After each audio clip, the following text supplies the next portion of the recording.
Dear students, welcome once again in ESC, that is Energy Science and Engineering, unit number first. Now we are taking electromagnetic energy. It is term used to describe all the different kinds of energies related to space by stars such as sun. They include radio waves, X-rays, gamma rays, etc. Electromagnetic energy storage. This is very wide topic. Electromagnetic energy can be stored in the form of an electric or magnetic field. So we are taking one by one in the heading calculation of stored energy. Number 1, the magnetic energy can be stored in solenoid and toroid. Solenoids are usually used because they are easily to coil and no pre-compression is needed. For a solenoid, stored energy is given by E is equal to half Li square, where L is inductance of the coil and I is the current flowing. Next is the electrostatic energy can be stored by capacitor. In capacitor, a dielectric material is placed between two plates to increase its capacity. The energy stored in capacitor is given by W is equal to half CV square, where C is the capacitance of the capacitor, which is given by C is equal to epsilon naught A upon D, A being area of the plates, D dielectric thickness, and epsilon naught is permittivity of the space. So the energy density in dielectric is U is equal to half epsilon E square, where epsilon is permittivity of the dielectric material used. Electrical double layer capacitor differs from ordinary capacitors by having an electrolyte between electrodes instead of a solid dielectric. It consists of two electrodes with a porous separator between them. The separator is a polymer of thickness 100 micrometer.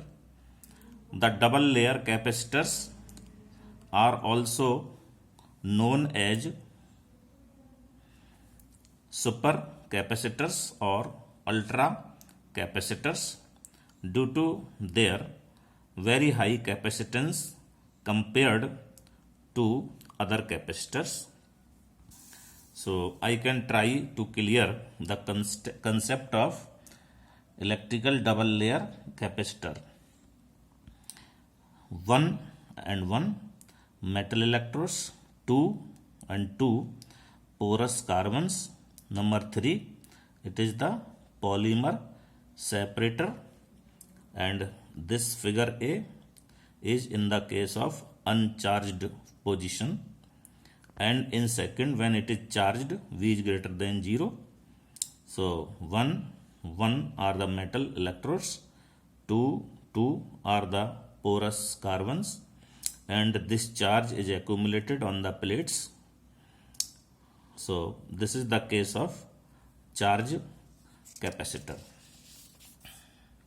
Applications of this double layer capacitor: a combination of a battery and an electrical double layer capacitor can be smaller, cheaper, and longer lasting than a battery alone.